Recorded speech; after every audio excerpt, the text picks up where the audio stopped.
Lep pozdrav vsem. Sem normalen, domoljuben državljan Republike Slovenije in tudi zato sem danes tukaj. Jaz tukaj ne vidim nobenih radikalcev, kot nas radi očitajo, in ni nas sram, da se zavzemamo za to, kar je dobro za Slovenijo. Kot mlad človek, kot predstavnik mladih, si želim vzgledov domoljubnih ljudi, ki so nesporni v slovenski zgodovini. Jih je kar nekaj. Če se spomnimo, danes je bil že omenjen general Rudolf Maister.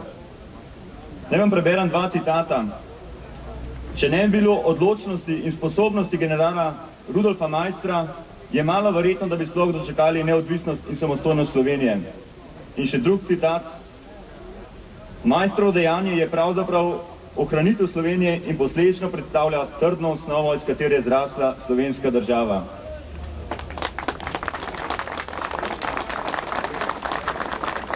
Najbolj zanimivo pa je, kdo so avtori teh citatov.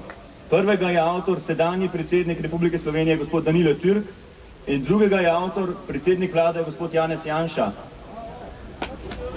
Ali so bile te besede iskrene? Jaz mislim, da bomo to videli tudi iz dejanj, ko se zagre, kako se obnaša do teh zahtev in do teh posegov po interesih Republike Slovenije. Jaz upam in želim si take politike, za katere spomeniki in prazniki ne bodo samo opravičilo za slabo vest, ampak vzgled za njihova dejanja in poteze. Hvala lepa.